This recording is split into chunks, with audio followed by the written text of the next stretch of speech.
Two kids, home alone. A crime show about a killer. Then someone started trying every door in our house.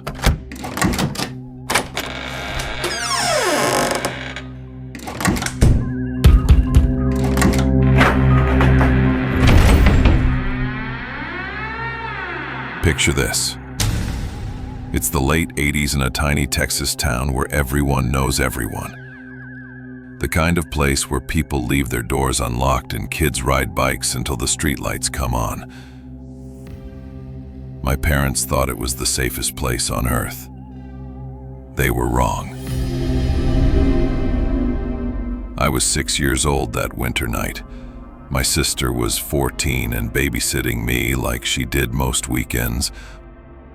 Mom and Dad had gone out for the evening, leaving us with the usual instructions. Lock the doors, don't answer for strangers, and call if anything happens. We never thought anything would happen. Not in our town, not to us. Around 8 p.m., we settled into our usual spot on the living room floor.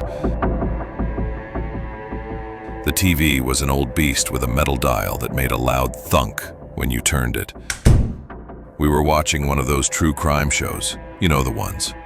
48 Hours, hard copy, those gritty CBS specials that dive deep into the worst things people do to each other. This episode was about a quiet neighbor who went crazy one night. The kind of guy who kept to himself, mowed his lawn, waved hello, until the day he broke into his neighbor's house and did unspeakable things to the family inside. The show was covering the manhunt for this psycho who was still on the loose. Perfect viewing for two kids home alone, right?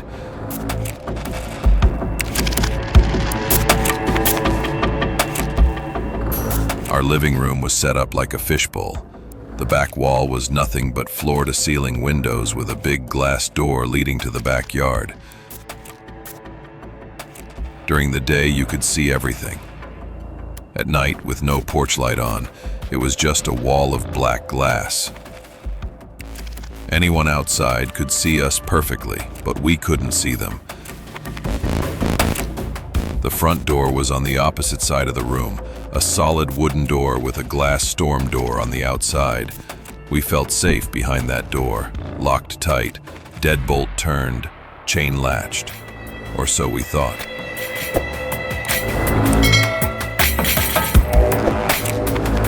We were about 45 minutes into the show when they started talking about the ongoing manhunt.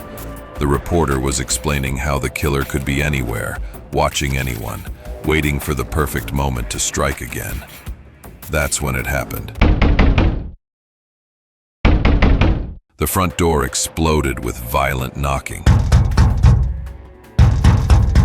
Not gentle knocking. Not hello, is anyone home knocking. This was aggressive, desperate, angry knocking that shook the entire door frame. We both screamed and jumped up from the floor. My heart was pounding so hard I could hear it in my ears. The knocking stopped as suddenly as it started, leaving nothing but dead silence in the sound of our heavy breathing.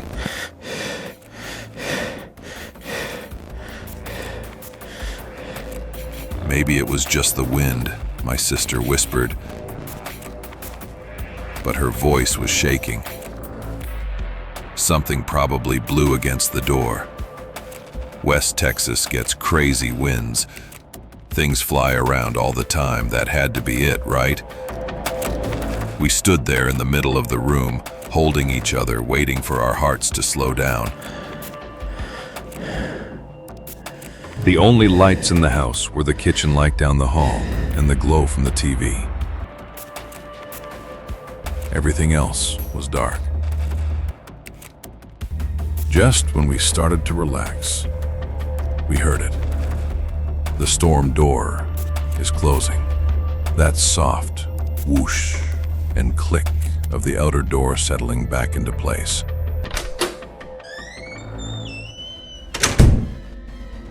My sister's face went white. If it was just the wind, she whispered. Why did the storm door close? Someone had opened that door. Someone had been standing on our porch, banging on our front door. And now they were still out there.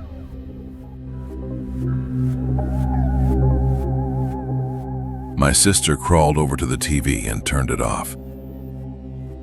The old dial made that loud thunk. And then we were plunged into near darkness.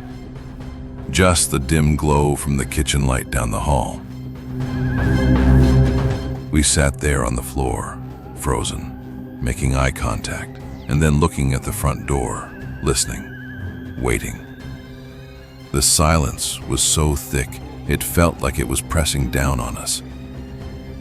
I was sitting on my knees, and something made me turn around to look at the back wall of windows. That's when I saw it.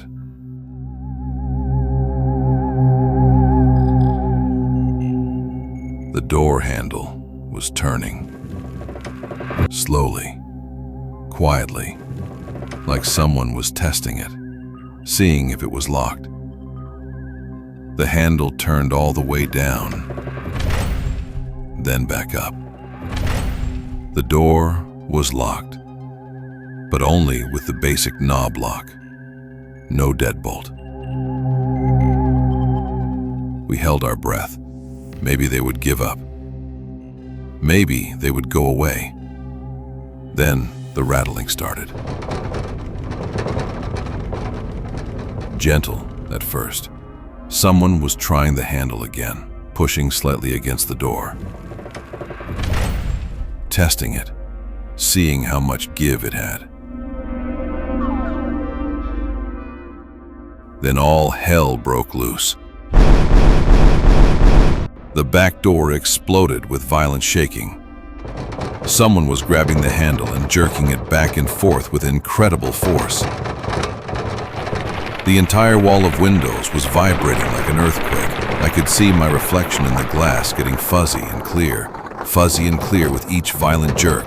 The door was holding, but barely.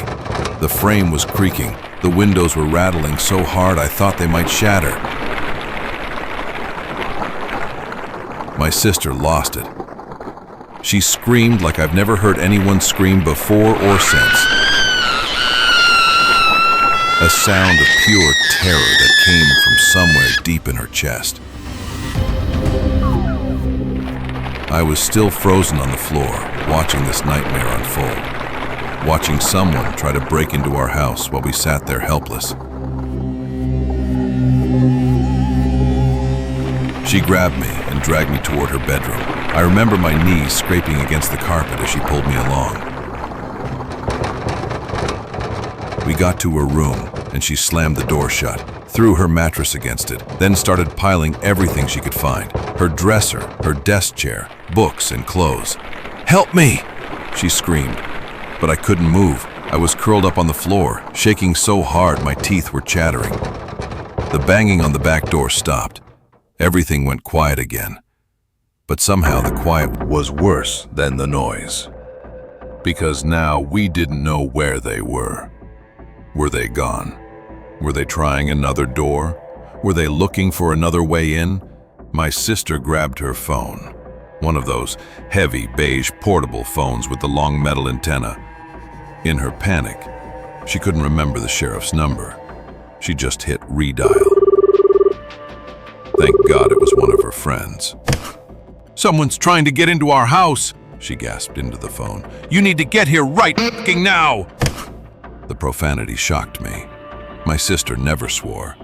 But terror has a way of stripping away everything except the most basic human need to survive. Her friend's parents lived just a few blocks away. "We're coming," the voice said. "Don't hang up, we're calling the sheriff too." So we waited, barricaded in that bedroom, listening to every sound. Every creak of the house, every gust of wind, every car driving by. Was that footsteps? Was that someone trying another window? Were they still out there, circling the house like a predator? When help finally arrived, we saw the headlights pulling into our driveway. My sister's friend's parents came to the door with flashlights and baseball bats. The sheriff showed up 10 minutes later. They searched the entire property. They checked every door, every window, every hiding spot. They found nothing. Well, almost nothing. There were scuff marks on the bottom of the back door. Fresh ones, like someone had been kicking it while pulling on the handle. Could these have been here before? The sheriff asked. We stared at those marks. We honestly couldn't remember. When you've lived somewhere your whole life, you stop noticing the small details. But deep down, we both knew. Those marks were new. Someone had been trying to get in. Someone had been hunting us. The sheriff filed a report, but nothing ever came of it. No arrests, no other incidents in the neighborhood, no explanation for what happened that night. But here's what still keeps me up at night. Whoever was out there knew we were home. They could see us through those windows. They watched us, watching that crime show. They saw two kids alone in a house. And they tried both doors, front door first. When that didn't work, they went around back. They were systematic, patient, like they had done this before. The timing wasn't random either. They waited until we were settled in, comfortable, distracted by the TV. They waited until we were most vulnerable. What if the doors hadn't been locked? What if they had found an unlocked window? What if my sister's friend hadn't been the last person to call our house? That night changed us forever. We never forgot to lock a door again. Every door, every window, every time. My sister still checks her locks 3 times before bed. I still get nervous when I'm home alone and hear unexpected noises. The scariest part, we never found out who it was, which means they're still out there, still in that small town, still walking around, looking normal, still hunting. If you're home alone right now, go check your locks, all of them, because you never know who might be watching, who might be waiting, who might be testing your doors when you think you're safe.